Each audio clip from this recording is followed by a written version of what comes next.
Hello, everyone, and welcome to twitch.tv/the Onyx Path, where tonight we are graced with three members of the Storytelling Collective.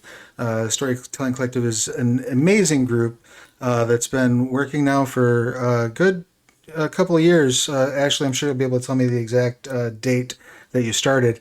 But essentially, running various workshops and like online classes effectively for content creation. So lots of exciting stuff to discuss during this panel. There will be opportunities for questions and answers. So if you are watching along and you have a question, feel free to type it in the Twitch chat. If you type question in all caps at the beginning, that increases the chances that we will see it. And if you use your chips of Onyx, which are our channel currency, to highlight your message, that also increases your chances of being seen. If you do both, then it's a pretty good chance we'll see what you're doing. We'll see your question. Before we dive into all of that fun stuff, however, I would like to just remind everybody that the charity of choice of our convention is the Banana Group. The Banana Group does a lot of really cool work in the mental health and tabletop role-playing game space, including they have a game of their own design that's in the works, Branch Riders. I believe there was just a panel about that previously and an actual play earlier today, so that's very exciting stuff going on with them. Highly recommend you check them out, and if you can, please head over and donate. Every penny that you can slide their way helps, and I believe it's a very strong cause, a very good way to engage the tabletop space. People in charge of it are all mental health professionals, so they do lovely work. I can't speak highly enough of them. I also do want to remind you that if you are wanting to keep on top of what's going on this weekend for Onyx PathCon, you can head over to our Discord, which has all of our events programmed in the there's like a calendar so you can follow and see what's going on, what actual play is happening where, which panel is taking place when, and kind of plan out your convention experience. I think that's probably, a couple quick things also I do want to mention. We do have a sale going on with our partners over at Indie Press Revolution with 50% off several of our print books. We also have a series of bundles up at Drive-Thru RPG for the duration of the convention, which are highly discounted to celebrate the occasion. So now that I have paid the bills, as it were, I will go ahead and introduce, I guess, first myself, because I think I might have forgotten to do that. I'm Travis. My pronouns are he, they. When I'm not running games, I'm writing them. And I would like to toss over to Ashley. Please tell us who you are, what you do, a bit about yourself, your pronouns, and then toss it to the next member of the panel. Sure. Well, hi, everyone. And thank you, Travis, for having us here. We're really excited to be a part of Onyx PathCon and talk about Storytelling Collective. I'm Ashley Warren. I'm the founder and director of Storytelling Collective. We are an online learning program for independent creatives. We started back in 2018, in July of 2018, as the RPG Writer Workshop. And since then, our community has grown to have more than 12,000 people in it, many of whom are interested in writing for tabletop. And so, yeah, it's a really great community. So, yeah, we're actually celebrating our 5-year anniversary this summer. So it's kind of an exciting time for Storytelling Collective. Congratulations. Thank you. Yeah, we're really excited to meet that milestone. It's been a really amazing 5 years. So it feels good to kind of see that number like actually written out. It's kind of wild that it's been 5 years. But I'm joined by two amazing members of the Storytelling Collective team, Kayla Cline, who is our comic program director and our creative producer, and Aysha Fitzpatrick, who is our operations manager, but way more than just that. Also one of our just creative experts in so many different capacities. But Kayla, would you like to introduce yourself and tell folks more about you? Yes, my name is Kayla Cline. Pronouns are she, her. As Ashley stated, I am the comics director for Storytelling Collective, which we obviously won't be talking about today. But if you like comics, hit me up. I will help you out. And also, I creative produce at Stoco. So Ashley and I work together to make everything beautiful, and it is. It's very beautiful. And aside from that, I also work as a marketing coordinator for Joking Hazard slash Cyanide and Happiness. So that's a fun other thing that I do in my daytime hours. And that pretty much covers it. I'm a very cool person. So thank you for asking. And now I'm going to pass it over to Insha, who is also really cool, actually. I concur. I'm surrounded by cool people. It's pretty awesome. I'm Insha. I'm a baby Stoco. And I joined, oh my God, like last month before? I don't know. I've just known these two for like a long time and I love them a lot. I am the operations manager. That's a big adult title that I still don't know how to use. And I work here, but then like in my actual day life, I am a author of a bunch of graphic novels and now novels, and it's very weird. But yeah, that's basically me. Well, that's awesome. And I would like to say, in my experience, someone holding the title of operations manager means that they're doing a lot. That's what you do. Is many things. You get to be very busy. So I appreciate the work that must go into that. And I did also want to just mention real quick, Kayla, before we dive too deep into things. You had mentioned comics. One of the things that we do with Onyx Path's community content programs is there are fiction options and things along those lines. So seeing any sort of those, personally as a fan of comics, I would love to see somebody do a comic for one of our things. I think that would fit within what is allowed. And if it's not, I'll start twisting arms until it is. You should. Well, then maybe we can bring up Write Your First Comic then if we want to, if we get to that, because that might go along with all this. Absolutely. I would personally love to see it. So, but I guess before we get too far into, going off into tangents, which I'm sure we may be prone to do. Ashley, can you break down for us real quick, just kind of basically, what Storytelling Collective does, the bird's eye view of how it works? Yeah, absolutely. So, the bird's eye view is that we call ourselves an online learning program. So what that entails is we offer online courses and workshops and events and resources and pretty much everything we think independent creatives need to get started, and whether that's creating, actually putting together the foundation of their creative process or starting their first project. We do adventures, and like Kayla mentioned, we have a comics program that we'll chat about in a little bit. And we do creative writing challenges. Our philosophy is that a good creative process is like the foundation of creative success. And what creative success means is different to everyone. Our view is basically creative success, meaning you can start and finish projects. You can do projects that you're really passionate about. If you want to do it professionally, like having that foundational process will carry you through to the opportunities that you're seeking out. So we really try to approach all of our programs with, here's some example processes with the goal that you will take this and make it your own. We don't necessarily say there's one perfect way to do everything, because there certainly isn't.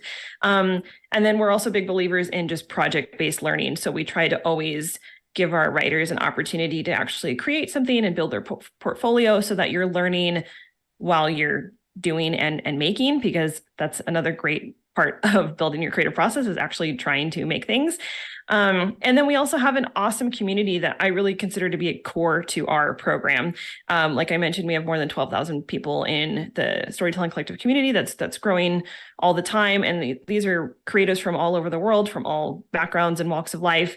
And having a great community to be kind of your home base while you're creating, I think, is invaluable. So I feel like Storytelling Collective is, in essence, online learning programs, but so much more than that. We really want people to come to us knowing that they can get kind of all the resources and support they need to get started. Kayla and Insha, did I forget anything obvious about how our programs kind of function, like what our philosophy is for learning? I don't know. I feel like there's probably more to say, but I was trying to keep it high level.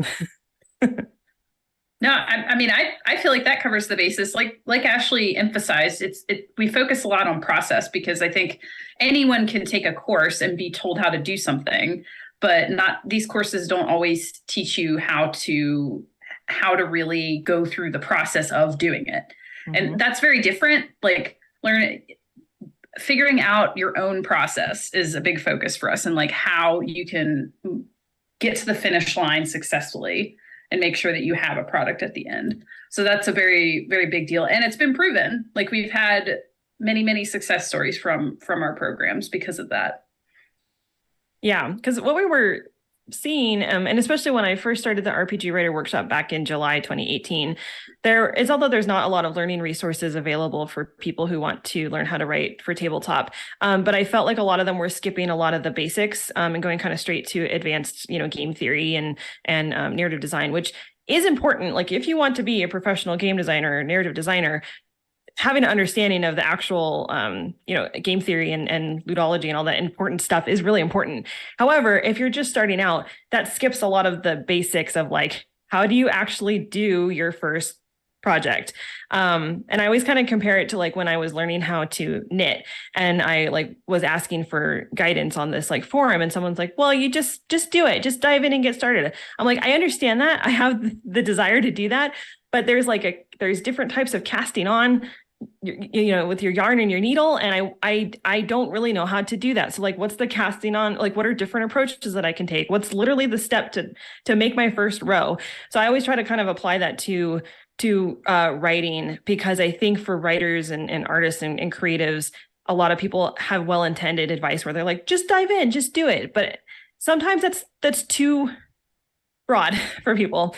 So having a starting point, a first step that's guided and supported, I think is invaluable for people. So that was just something that we kind of we're experiencing as independent creatives looking for other learning opportunities, that there's a lot of great material, but it was skipping that kind of first step.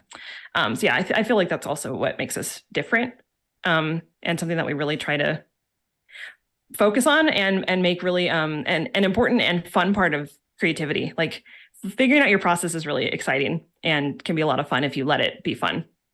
Yeah, it's like when you play a video game and it's open world and you know where the end is and that you're supposed to get there, but we provide the structured quest line that you actually need to get to the end, which I require because the open world ones are overwhelming to me and I'll never finish it. I will just run off and go pick flowers, which I feel like is the same thing. Like you need a little bit of structure to be able to get to the end. So that's what I think of Skyrim. So as Ashley probably does too. Oh my God. Well, in Skyrim, I feel like that's a good example, but also bad because for me, I do only really pick flowers and like pick magical mushrooms and stuff. Like, okay, yeah, there's a main quest, but I really just want to like build a really cool house and like have a cool outfit. So funny. But I think that that is actually a good analogy, because for creativity, like picking flowers, wandering around has value and part of the creative process. But for folks who want to like actually make stuff and build their portfolio, you do need to have something finished. So there's a balance there. Yeah. Well, and a couple observations, I guess, from what you just said, which is all awesome stuff. I'm sure that there are probably some people who engage with your program who, to carry the metaphor, really do just want to kind of pick flowers and wander around, right? They just want to make something that's fun, that they can use at their table or that they can share with their friends, their community. They're not really particularly interested in doing this for a living, right? I would assume that it's fair to say that there are people in the community that are of that persuasion. But also another thing that you mentioned that I wanted to touch on, because I thought was very interesting, is you can press forth and bang your head against every wall on the way and just do it, right? But I think you don't have to, and it's a lot easier if you have somebody to kind of point out pitfalls and show you the road signs, right? And so I guess, can you talk a little bit about how Storytelling Collective goes about attaining those two things? And they may be very two different answers, but how do you go about sort of laying out some of those signposts for the folks that come in? And do you have material that is geared more towards people who maybe aren't necessarily looking at pursuing this professionally, but are looking at pursuing this as more of like a hobby or a side hustle kind of situation? Does that make sense? Yeah, yeah, I'm happy to answer that. But Insha, I think you were going to weigh in as well. I wanted to hear absolutely. what you wanted to contribute. That was me. That was 100% me. At first, I was like, the first time I've ever like stumbled into Stoko was kind of as a hobby, and I really wanted to create RPG narratives and storylines because like I'm an author and a writer by nature, so like it was kind of just like, oh man, what is it like? What would it be like to be like in narrative design and in game detail? Like, what is that about? So really taking like the RPG writers workshop, like seeing the level of detail that like these two put into it and seeing the hard work that like it's just step by step going through it, it made me kind of be like, oh, this is really like cool. Like this is beyond something that like I thought that I could really even do, because like it's different from writing. Like, I mean, it's not completely different, but it's different from almost writing a novel or a graphic novel. But actually, it's the same exact process, but it's just like, you know, the different tools and the different like things that you need to actually be able to also learn. And but that was me at first. Well, and then sorry, go ahead. no, go ahead. I was going to say, to piggyback off of what you were saying, it's almost like you're saying a lot of the processes are the same, a lot of the tools are the same, but it's almost like you're writing in a different language, right?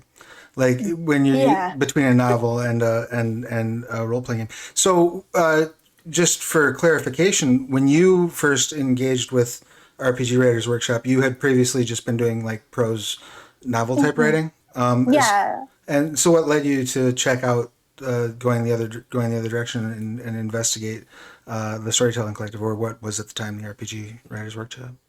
To be completely honest, I became friends with Ashley.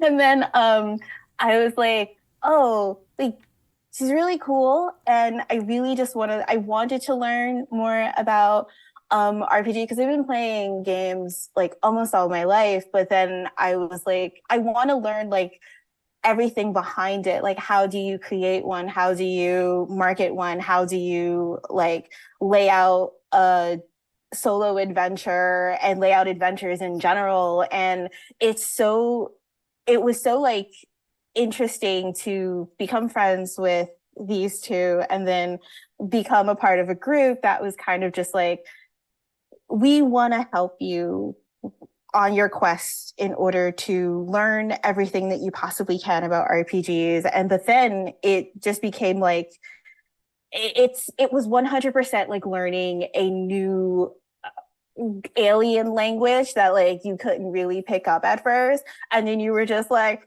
I don't know what a table is. Well, how do I write a table? What is happening to me? and then like trying to be like, does this D20 help with anything? Like it's it's like so different from writing what I've already written in like graphic novels and then like coming into a space that was kind of just like, I don't know what any of this is. Please help. And then but I think with Stoko in general, what really, really helps is like having that community along with you, and then being able to kind of figure out the language and all the different mechanics and mechanisms and like lay out everything together. Again, still very foreign to me, because I'm now learning through our really, really, really, really, really, really, really, really, really cool plugin, Bookworms program that actually helps you like learn different like RPG systems. So like I'm also like TTRPG systems. So I'm like learning like Pathfinder and Morkborg, which is coming up, and all of this different stuff. So it's just still foreign, but so cool. I hope that answered the question. I just went on a tirade. Absolutely, absolutely did. And you mentioned I missed the name of the program, but the program where you're learning different rules systems. Can you elaborate on that a little bit? Yeah. So wait, actually, I get one of them to sorry, not one of those. Get one of them to do it. Aysha, you have my full support to talk about bookworms, but if and I appreciate you sharing that, because that's actually one of our more recent programs. And then we'll go back to some of the questions that you had asked Travis, because Aysha touched on some points there that is relevant to that. But yeah, Bookworms is a program that we launched a few months ago, and it is what we call our tabletop reading club. And it is a guided reading club to basically learn new tabletop role-playing games and systems and settings from the perspective of narrative and game designers. So because there's a lot of learning resources online and in person for learning new tabletop games. But something that we were seeing a lot in our community is that folks were learning that there's a lot of community content programs that they could create for. There's a lot of open licenses for game systems, but a lot of people just didn't know how to approach learning games with the goal of writing for them. Like if you're like, wow, Morkboard looks freaking awesome, I want to learn how to like write for that. There's sometimes, again, it's kind of daunting to just delve into, cracking open a big book like Starfinder, for example, and just being like, yeah, I'm going to learn this so I can write for it. So what Bookworm seeks to do is basically make that learning process collaborative. So we basically treat it like a book club. When you would, read a book with fellow people, we provide, reading prompts, like things to think about as you're reading through a game book, because it's not like reading through a novel or traditional text. Like reading it from start to finish is not really how you learn a game system, but it's a piece of the puzzle, because we want people thinking about, the layout, the information architecture, the words used in certain game books, because the words used are very important. Even the art and the style, which is something that Kayla delves into with our bookworms to get them thinking critically about the role that art plays in game books. So that program kind of exists to help people who are aspiring tabletop writers, or even already tabletop writers who want to write for other game systems, have kind of an environment where they can learn that together. And then we actually recently just added a component to that where people can play through the games with fellow bookworms and get the experience of playing the games, which is an important component. But even play is not the only part to learning a game system from a game design perspective. So we're trying to, kind of touch all the different ways that you learn a different game system. It's a lot of fun because it's a kind of a different approach than learning how to write, like the writing process. Like it's learning how to read and think critically. It's its own process. And we're trying not to be super academic about it, but we do want people to think critically and understand what it means to actually read and analyze a gaming text, because it's very different, and they tend to be more technical documents than long form prose documents, like a traditional novel. So that's just a little bit about what Bookworms is. Aysha, was there anything else you wanted to say about Bookworms? I love it. Everybody join. Yeah. I mean, yeah. That's usually the goal of when we talk about a program. We're like, we think it's pretty rad, and so you should probably just check it out for yourself. That sounds fair. And it sounds to me too like this program sounds like something that, even if you're tackling it from like a wanting to run games or wanting to play in more games perspective, right? Learning to think like a game developer, I think makes you a better game master. I think makes you, because you start thinking, I know before I really did a lot of professional writing, I would often bounce off of things that'd be in a game book, like, well, why is that there? And once you learn why is that there, it makes it easier to implement that at your table too. So. Absolutely. Like when you're thinking about like creature design or things like that, when you're thinking about that from a game design perspective and a game master perspective, like when you think about motivations and just like the actual like logistics of facilitating a combat encounter, for example, like those are things that can, that benefit you regardless of, if you're actually creating or, running a game for your friends. And that actually kind of ties into your question about like the kind of people in our community, coming to our programs as like hobbyists, or people who just want to learn for the sake of learning.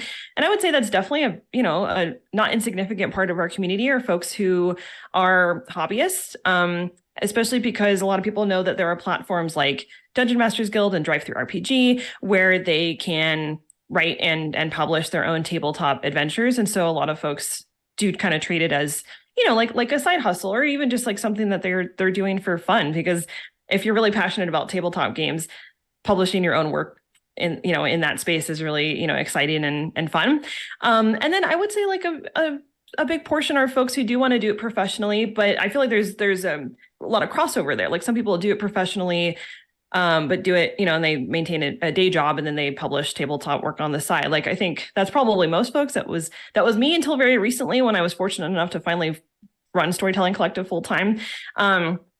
So I think that's a lot of people are seeing that there is a way into the tabletop industry through kind of doing these part-time, publications. And so I think our program tries to also show like, here's the different avenues that you have for that. Like Bookworms is one of that. Like if you learn a bunch of different game systems, like most of the game systems we're learning this year are ones that do have community content programs or open licenses. So you can write for them once you learn them.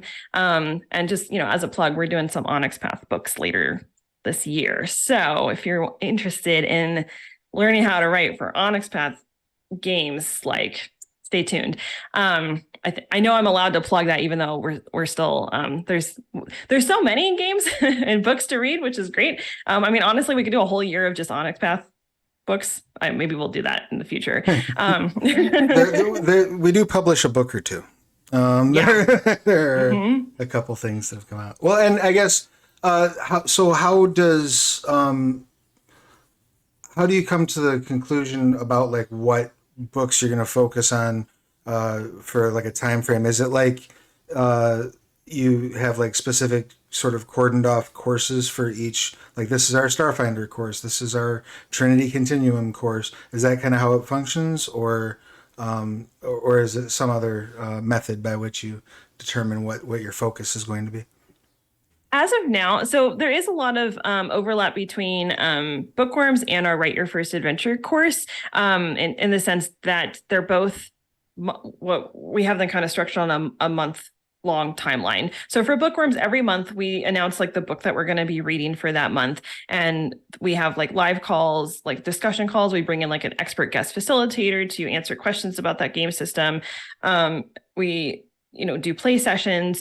Kayla leads like a discussion about the art and style. And then we also give like at the end of the month, we give our participants some writing prompts so that they can actually try to put their knowledge into, some sort of writing project, whether that's like a one-page encounter or something really short, just to kind of get them thinking like, okay, how can I apply this knowledge to an actual project? So yeah, right now it's structured on kind of a month to month kind of schedule where every month we do a different book. Obviously, that sometimes can be more challenging for some games than others. Like Morkborg there's way less content to read, but I feel like the philosophy of game design offers some fun challenges for writers. Whereas Starfinder, that book is like super chonky, so it's a lot to read and understand. But there's a lot of great resources for getting started and writing for Starfinder. So it's every game is totally different, which is part of what we want to kind of showcase to our participants. Is the more you read different game books, the more you'll see how all the different ways there are to approach, a genre or an idea, a system, and the many different ways that you can tell stories. Like last month we did Blades in the Dark. So going from Blades in the Dark to Starfinder to Morkborg next month, like those are all very, very different games and systems. But I think just through the exposure of that, people are like, wow, there's so much that I can do as a game designer and an adventure writer, and maybe an idea I have is better suited for a particular system. So that's how it currently is structured. Kayla, as my partner in crime for Bookworms, is there anything else that kind of goes into how we pick like the books that we're going to read, like that goes into our kind of thinking for that I missed? I don't think so. I think that it is a good point, like what you were saying about the different sizes of books. But I feel like so far we've done a really good job. Like everyone's been able to come out of this learning, and also the resources remain available, right? So it's like once that is done, it's not like we're like, gotcha, take it all away. Like you can still, revisit that and continue to learn, which I think is really important. I find like you've been saying, it's an analysis. I consider it a critical analysis kind of book club in all facets of looking at a book, because the way we look at the art, we're not just like, well, that looks sick and moving on. We talked about the inspiration from like Isaac Asimov and how Starfinder was designed, like how that book looks in classic sci-fi, and like how that communicates and contributes to immersion. So I love bookworms. You should sign up, which is what Aysha said. I'm stealing her thing. So and where can people sign up for bookworms? Yeah, if you head to storytellingcollective.com, there's a section that says RPG Writer Workshop, and it'll take you to our RPG Writer Workshop page where we have all of our courses and programs related to tabletop in one convenient location. So I think you can get to bookworms like toward the top of the page. There's like a getting started section where we have kind of 3 recommended starting programs for getting into tabletop, one of which is our bookworms program. So you can check it out there, and it has more information on the schedule of the books that we're reading and just kind of how the program works, because I really think it's a valuable addition to our catalog, in part because I would say 99% of the programs that we develop are based off of requests from our community. And people, especially, we had been planning bookworms for a long time. It's actually one of the first programs we wanted to do, but it just, the format and the structure of it didn't really make sense until recently. So this has been like in the works for like almost the entire time the RPG Writer Workshop has been around. But earlier this year with the 5th edition OGL stuff, or maybe that was late last year, I don't remember. Time makes no sense to me right now. That really had a lot of people thinking like about writing for game systems and learning about games that have open licenses or community content programs. And so the timing just kind of worked out well that there was a lot of interest in that. So and a lot of folks do come to us from D&D. Like that is a starting point for a lot of folks in our community. And so, and I mean, that's where I started. I love Dungeons and Dragons. I love 5th edition. I think it's really a robust and flexible game system that has a lot of possibilities, but there's so much out there. And I think a reason that people start with 5e is because there's a lot of easily accessible information about it. There's a lot of creator resources that are easier to find than there is for maybe other game systems. So we're trying to just make everything seem a little bit more approachable, because there are a lot of amazing creator resources for Starfinder or Morkborg. Like that has an amazing creator community, for example. So they are out there, but if you don't know where, it's kind of like, how do you find those things? So our goal is always to try to curate the abundance of information on the internet and in the world in a way that makes the process a little bit more approachable. Because you could Google writing for tabletop, like you'll get a ton of resources, most of which will be probably pretty good, some of which are probably going to be meh. And we're not saying that like there's not value in reading through all of that, but sometimes that's not sometimes I find that to be a more overwhelming than welcoming process for new folks. So with everything we do, we try to like give people a starting point with the hopes that they'll kind of have fun and run off and pick flowers and do things on their own schedule. But yeah, bookworms has been really fun, and it's been fun figuring out like what's the best way to do a tabletop reading club with critical analysis that includes play, that includes writing. It's been a fun kind of challenge as course developers to figure out the best way to do that. I think also it's in its own way kind of helps people leave with more actionable things to add to their processes. Excuse me. Because we, in the art discussion we did, I feel like we went really high level and talked a bit about how to work with artists and different things that I think is like really, like that came up and ended up being, I think, some really valuable information. So I think it also leads to a lot of organic discussion, this format does, that really helps people see how each other works. And kind of helps them learn how they can improve their own processes as well. Well, and I one thing that has come up, I guess, a couple times that really strikes me as being core and highly important is you mentioned, when you do one of these programs, the resources are still there.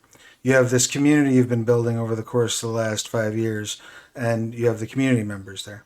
For example, and so you had mentioned being a novelist, which is traditionally a much more solo endeavor, right? Whereas as you're getting into things like RPG production or comics, you can do things along those lines solo too, but it's not nearly as much the norm. And having that access to that, the long tail access to the community, it sounds like also an amazing kind of benefit. And I know you have done a number of programs where it's like a focused design exercise, right? Where you're aiming for, trying to do X in Y time. Can you talk a little bit about how those look as opposed to the bookworms, like what those processes and programs are? Yeah, absolutely. So our kind of flagship course, the original program with the RPG Writer Workshop, is our Write Your First Adventure program. And that used to just be called the RPG Writer Workshop. We changed the name of it because I wanted it to be clear, like that's the goal of it. And how that worked was that it remains a month-long program where the goal is to write, produce, and publish a one-shot adventure. We started with D&D, but folks can do it for any game system now. And then we have an official, D&D path or 5e path and Call of Cthulhu and RuneQuest, and we're actually adding more paths this year. Maybe Onyx paths? Who knows? Didn't hear it from me. Wink, wink. I can't wink, otherwise I would wink very coyly right now, but I can't wink. So it'll be like a half a face wink. And so that program, the goal, well, it started in part because I had seen folks wondering like, oh, is there like a National Novel Writing Month type creative endeavor for tabletop? And at the time I was fairly new to writing for D&D, but I was like all in at that point. I was like 6 months in, really hardcore about it, like publishing an adventure a month, working on projects with Travis, and just like really obsessing over just one-shot adventure writing. I found that process really fun and rewarding. And so I was also getting a lot of questions from people like via email, like, hey, I saw that you've been publishing, an adventure a month on DM's Guild. Like, what's your process? And so the first RPG Writer Workshop came to be kind of based off of those different factors, like people wondering if there was like a NaNoWriMo equivalent for tabletop, people looking for kind of a framework for writing a one-shot adventure. At the time, it was just me basically being like, here's what I'm doing. I don't know if this will work for you, but here's my personal start to finish process because it's working for me. And this is kind of how I approach it. And I do have a background in teaching writing and teaching English. So I felt comfortable in conveying this information from the perspective of an educator. And then the program has really grown from there. It still remains a month-long timeline, but we have like amazing instructors who are now part of the program. So it's not just me, because I was like, you got to learn from folks who aren't just me. And the reason we keep it to 1 month, although I will say that now you can take it at any time of the year. It's not on a schedule like it used to be where we would offer it every July and November. You can take it year round, but when you sign up for it, it does encourage you to stick to a 4-week timeline. And the reason we do that is because it's not a lot of time. We do design the program with busy people in mind. The reason that it's formatted like that is because I was working full-time when I was writing adventures like this, I found a way to break it into small enough pieces that it felt manageable to do within a month-long timeline. We really focus on scope and setting reasonable project scopes, which I cannot overstate the value of enough, especially when you're starting off as a creative. You do not need to, your first tabletop project does not need to be a 200-page setting book with a brand new world, brand new game system. If you want to do that, by all means do it, but it doesn't have to be your starting point. And if you find that you keep starting projects like that and then never finishing them, it's probably because your scope is too big for where you're at that moment. The whole point of scope is that it grows with you, it grows with your process, it evolves with your process. So the reason we have kind of the structure there is because we want people to keep their scope very reasonable. And we actually set a really low word count that people gripe about every time and then later are like, oh, okay, I see why it's that. Oh, right. It's actually, so we set a 3,500 word count, which is not a lot, but it is a good amount to tell a decent one-shot adventure if you keep your story and your language really tight. Actually, I met Insha through a project we did together called the Uncaged Anthology series, where it's a collection of one-shot adventures based off of feminist mythology. And that's actually the format or the word count that we used for our adventures in that. It actually might even been 3,000 words, not 3,500. And the reason we did that is because we wanted to include lots of people in the book. And the books, there's 4 volumes that are all quite large. But if we had kept, Travis has seen them, they're big. They are happy. Yeah, and actually, Kayla's also in the same volume that Insha. And I guess I met Kayla kind of through tabletop, but not specifically through Uncaged. But we all have history in Uncaged together.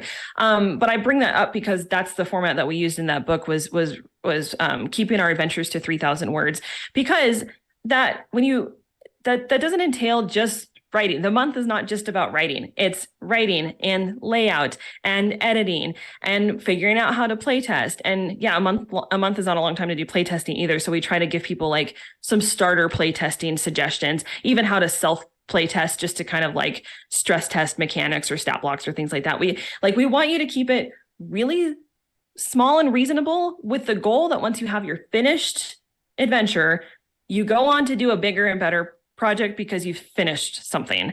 And I can't overstate the positive feelings you'll get when you finish something. I think everyone on this chat right here, Travis knows a thing or two about finishing big, ambitious projects. Insha, very prolific. Kayla has Kayla is like the completion project checkmark completion queen.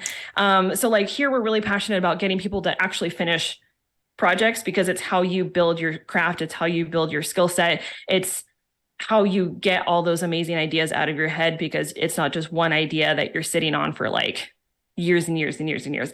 So that's why we have projects, or why we have programs that are within a pretty tight timeline.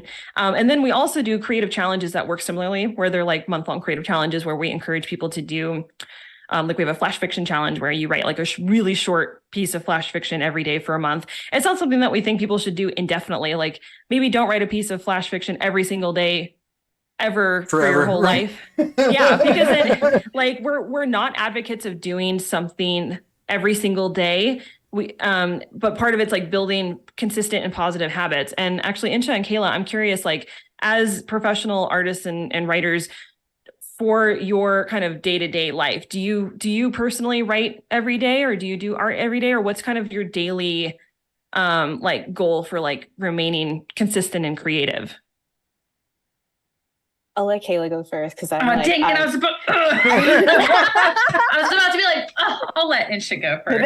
No. My answer will be lazy. Oh no, mine is I don't draw every day. Are you kidding? Me drawing every day was how I gave myself double carpal tunnel in like 2020, and then my doctor was like, "You have to stop, ma'am." And then I had to stop for actually like over a year to be able to not need surgery on my hands. So no, don't do those things every day, in my opinion. But there is a level of like conscious interaction with things that I'm working on every day.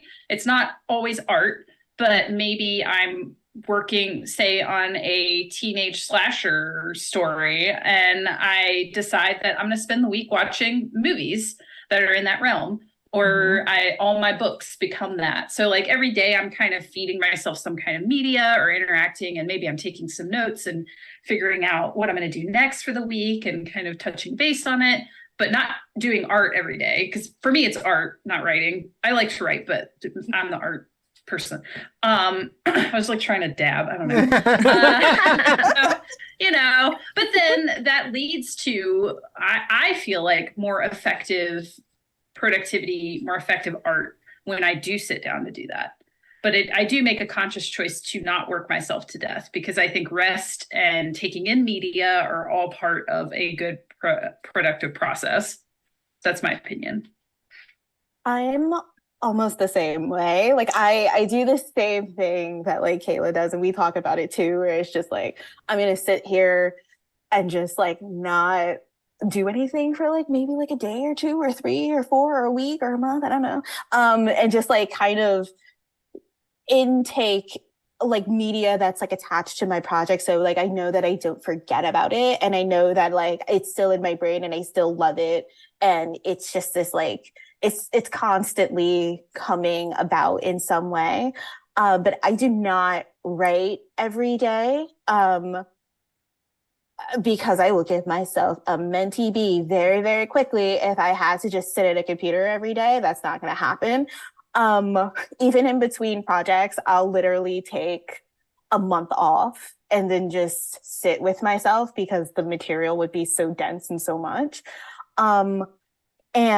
Or if I don't have a month, maybe like a week. But yeah, don't write every day. That's my one thing. Because like it's just you'll lose a lot of momentum with the thing that you were trying to create. And if you keep like writing every day, like yeah, you can write every day. You definitely can. I'm not saying like don't, even though I just said don't.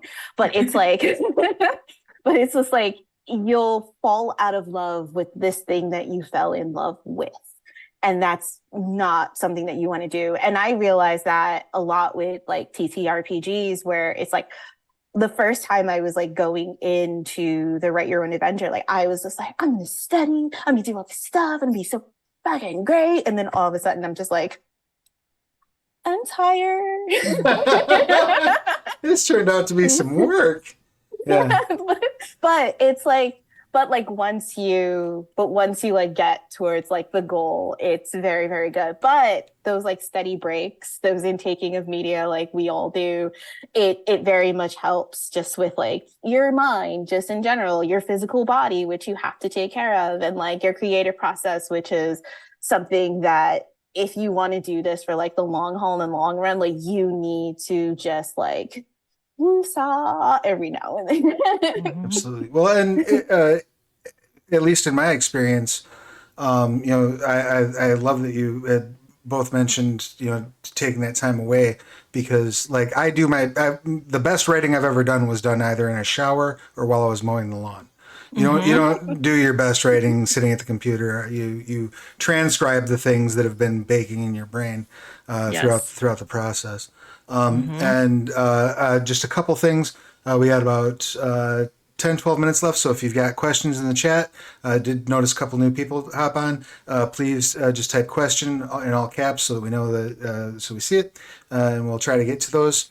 The other thing I wanted to just make quick note of, you had mentioned a 3,000, 3,500 word range for fans of the Onyx Path. That's about the word count that we do for our Tasty Bit program, right? So like every month when we're putting out a product once a month, it's about that range of word count, because it is a nice sweet spot to make a complete product, get everything you need to get done, but also cap you off from overextending yourself, because the two greatest enemies of done are perfect and large.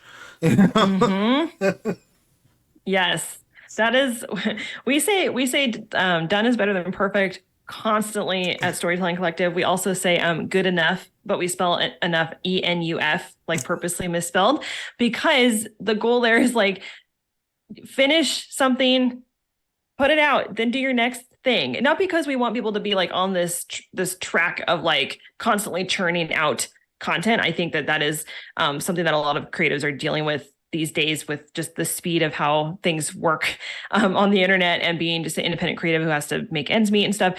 But it's more that like, don't sit on your ideas for so long. I mean, sit on your ideas like in terms of having that baked into your process. Like, have the time to, think through your, your ideas when you're showering, mowing the lawn, and doing the dishes. Like, bake that into your process, that you have that time away from the page where you're actually writing. And that is something that is, even when we have our programs that are timed, like within a month, like we start off the program with basically you need to put together your creative toolkit, and your toolkit has all the different ways that you can stay motivated, stay inspired, build your process without necessarily like, churning out words every day. We provide word count milestones, because I think thinking in milestones and goals is really important.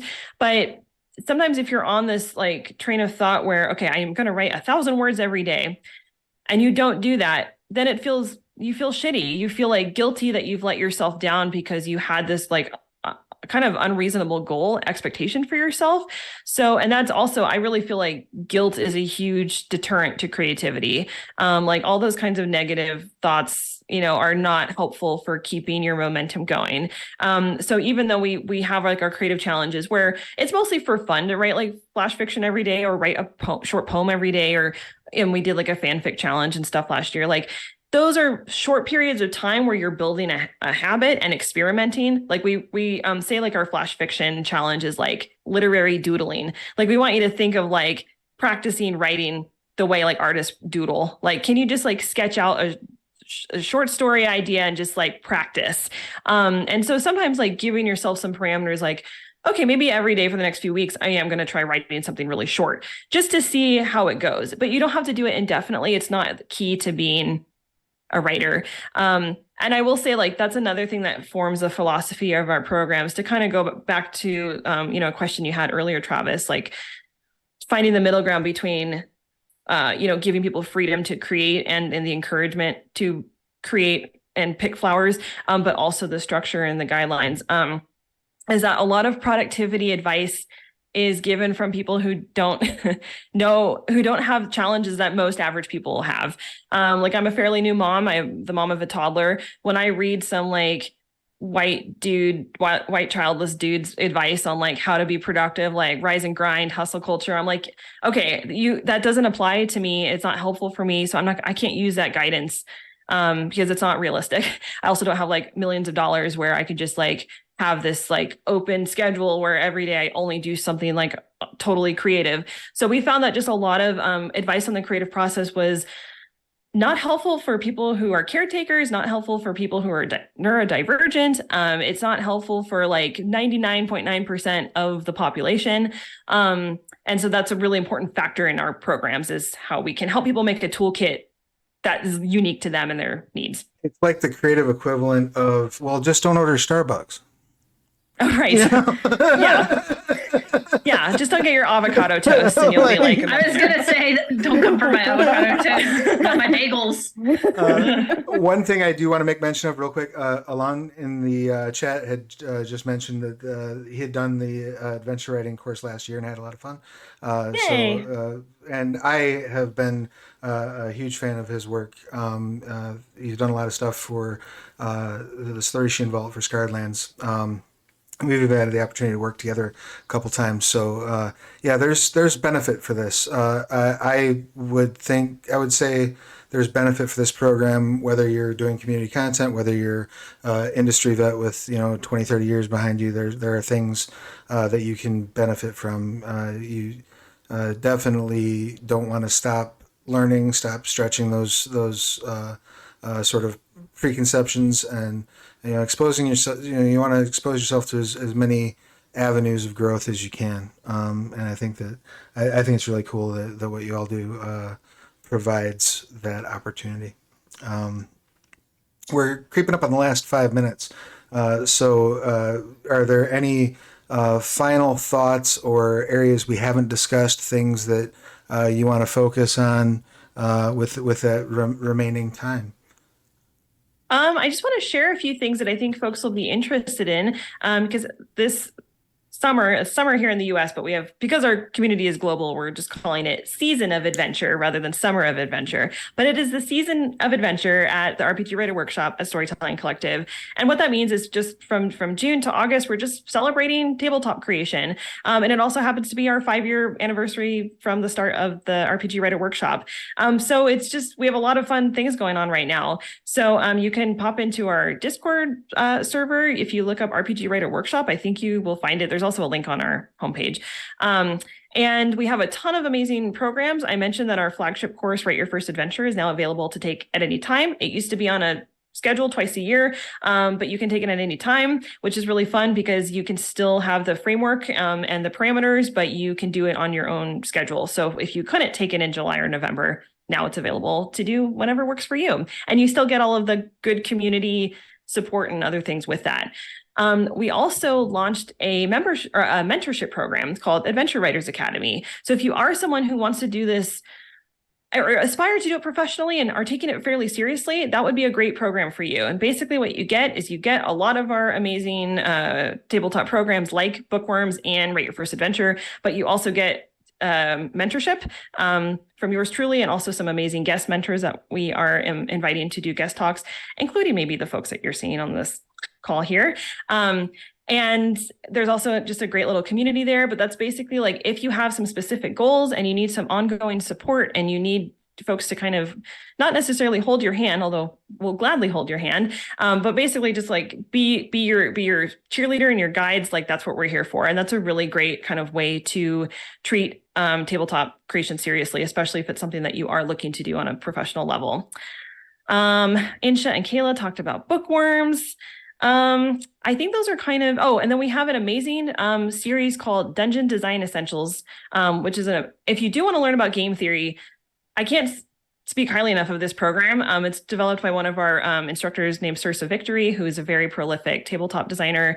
And he basically breaks down complex game theory about things like traps and treasure, like rewards in games, and makes them really fun and engaging to learn about and also applicable to your projects. So if you're like really on the fence about taking the step into tabletop creation, like those programs are all like very great entry-level programs that will help you have a finished project at the end. And you can learn about all of those if you go to storytellingcollective.com and go to the RPG Writer Workshop there. I'm going to stop talking and give Kayla and Aysha a chance to maybe let folks know where people can find them. And if you have anything else to say about Stoco or the other cool things you're working on. So I'm going to put you on the spot now. What the heck? You can find me online anywhere at my name mashed together, which is KAYNCLI. And I'm working on a lot of things, but they're not done yet, including an art show that we were talking about, like taking in media and how that is like part of the process. I was watching I Think You Should Leave, and he sings that the skeletons come up from the ground, the bones are their money, and so are the worms. I'm doing my whole art show based on that song. So, I mean, you never know where inspiration will strike. So I'm going to have an art show, doing all kinds of crazy stuff. You can find me online. And please consider looking into our comics courses at Stoco. The first cohort of Write Your First Comic just wrapped up, but that'll be rolling back very soon. So definitely check that out if you like comics. Great. And where can folks find information about your art show? Is there a online component going to be available? A chance for them to look at things? If you follow me on Twitter, which is KAYNCLI, I will share pictures and more information because they aren't really advertising it. It's in a restaurant in Virginia. So, what if it doesn't sell there? I'll sell online. It's skeletons. Well, sweet. So, there you have it. Yeah. So, definitely head over and give Kayla a follow on the Twitter. Brave the horrible landscape of Twitter and go give Kayla a follow. For me. How about you, Aysha? I'm mostly at Instagram at Instagram with double I's. I'm doing a bunch of stuff right now that I can't talk about, which is unfortunate because they're all really cool. And And I kind of want to plug just like two Stoco courses that's like very like creative project management oriented that like it's invaluable. The Notion 101, just in case like you want to get into like creative project management.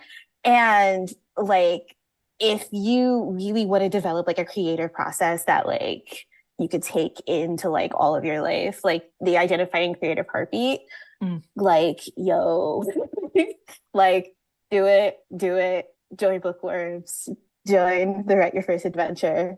Thank you. Yeah. Excellent. Well, we're creeping up on that time, but I once again would like to thank all of our panelists for coming and telling us all about the Storytelling Collective. I look forward to seeing what fruits may come from collaboration with the Onyx Path and the various community content programs that we have.